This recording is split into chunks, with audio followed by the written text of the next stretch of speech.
Okay, we're going to talk about the Holy Family here and why they are the holiest family in human history.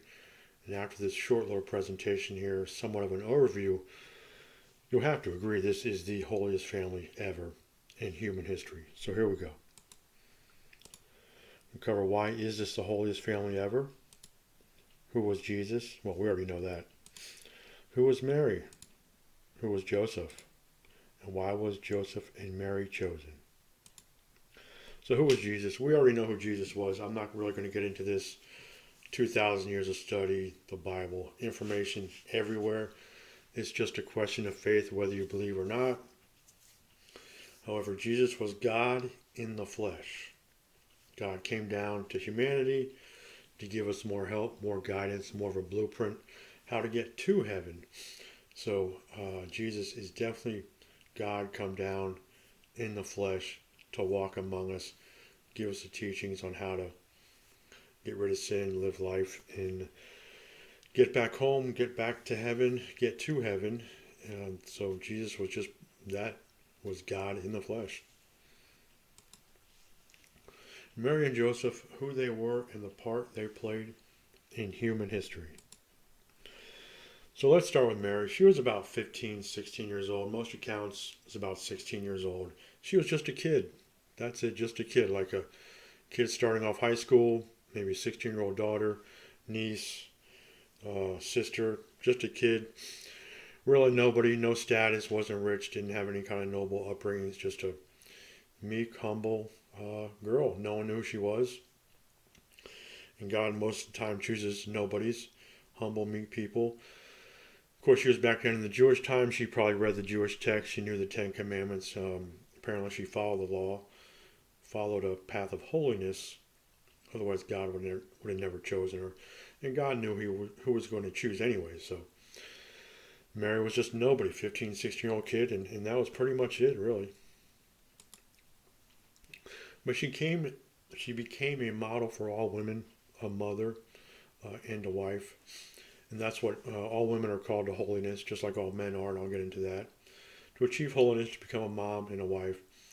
And this is the reason the Holy Spirit entered her, because she was holy, because she was meek, she was mild, she was a no one knew who she was. And God needed someone like that for his mission. So she became the Ark of the Covenant, the Ark of the Second Covenant, the Ark of the Final Covenant. And she is actually holier, the holiest woman in human history, probably the holiest person in human history, other than Jesus. She was above the prophets, saints, the apostles. The prophets never saw Jesus. They proclaimed the coming of Jesus, but they never saw the Messiah.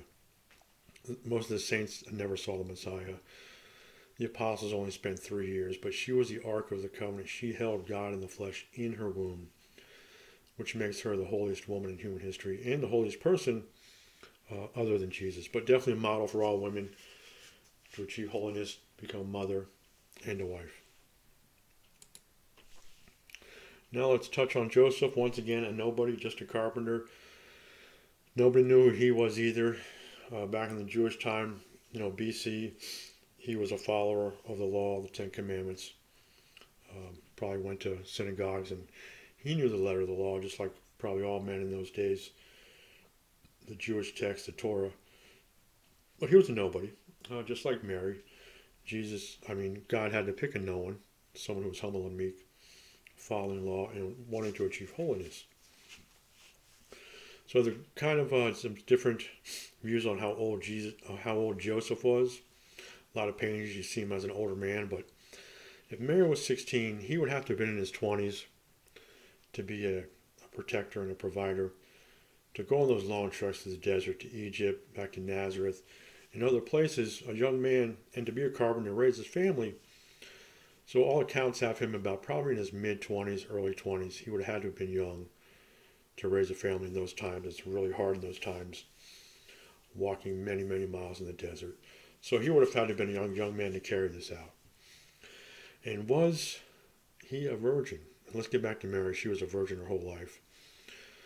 But the only way Mary could have been a virgin her whole life is for Joseph to have been a virgin also. Because if Joseph would have had any kind of sexual inclinations or habits, Mary would not have been a virgin, obviously. And there are no accounts on Joseph going and cheating and committing adultery or anything. So Joseph would have had to have been a virgin in order to protect Mary's virginity. He would have had to have been a virgin. And God would have only chosen pure people on the path to holiness. And just like Mary being a model for all women, Joseph is a model for all men, provider and a protector, a husband and a father. And that's all we're called to do as women and men is to achieve holiness and to become spouses and parents to our children, to raise a family. He was also the most holy man other than Jesus, holier than the prophets, saints, apostles, because he raised Jesus. No, once again, the prophets didn't see Jesus. Many of the saints did not see Jesus. Mary and Joseph spent the most time with God in the flesh than anyone ever did. So that puts these people above prophets, saints, and the apostles. The Holy Family, Jesus, Mary, and Joseph. No other family like this ever in human history. Truly a holy family. Of course, God could have only chosen holy people to raise himself in the flesh. Let's go over the family here real quick. A family is a man born of a man, woman born of woman, and a child. That's a family. Don't get confused with all this foolishness and garbage in society trying to change what the family means, trying to change genders. No, no, no. It's a man, a woman, and a child, or more than one child. That's a family. That's the way it's always been for thousands of years. No one's ever questioned it. Don't question it now. A family is a man, woman, and a child. Not two men and a child. Not two women and a child.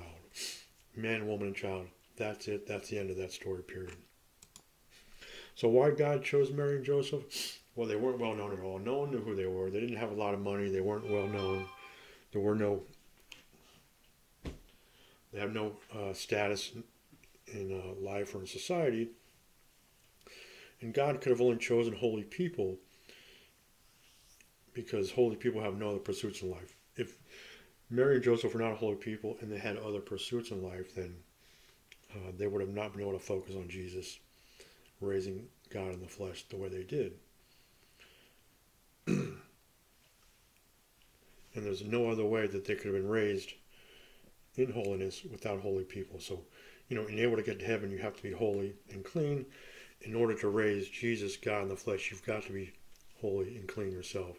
So there could have been no other pursuits in life for them other than raising their child. And it's interesting how they didn't brag about who Jesus was as they were raising him, because that would have been a total mess, walking around bragging who their child was, God in the flesh. That would have been a total disaster. So they had to keep it a secret. And besides, Herod wanted to kill all the children. So they were probably a little paranoid about that too. So they had to keep Jesus a secret and who he was and what the mission was and what their mission was. So they had to be nobodies. And that's why God chose them, because their only pursuit in life was Jesus in the flesh.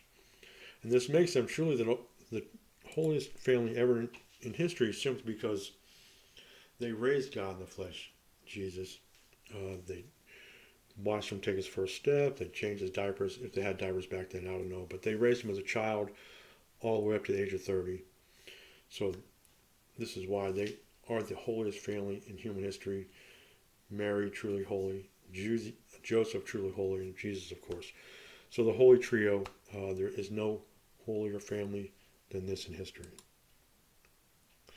And that's why I wanted to bring this out, because when I go to church, I'm a Catholic man, I go to church every Sunday.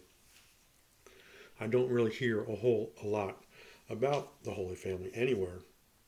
And I don't know what the tens of thousands of Protestant churches out there. You just don't hear much about the Holy Family anywhere. And I think that's a huge problem, because the family now is being torn apart in society, as we can see all around us. The family being a community, a small unit, a small community, and other families lead to communities, neighborhoods, cities, towns, states, nations. But once you tear apart that family unit, husband, wife, children, once you tear that apart, everything in society falls apart. And that's what's happening now. Look at society in America and all around the world. It's just falling apart, because I don't think there's enough emphasis on the family. and especially the Holy Family, the model family for all of us, for all women and men and families in society. That's why I felt really strong to put this out there, to put out the whole family, which is a model for everybody. Once you tear the family apart, once you try and redefine what a family is and marriage is, you just tear apart society. And that's exactly what's happening here now. So I hope you like this information. Hopefully it gets you to think a little. I know it got me to think a lot, and that's why I put this together. So this is why Mary, Joseph, and Jesus are the holiest family in human history.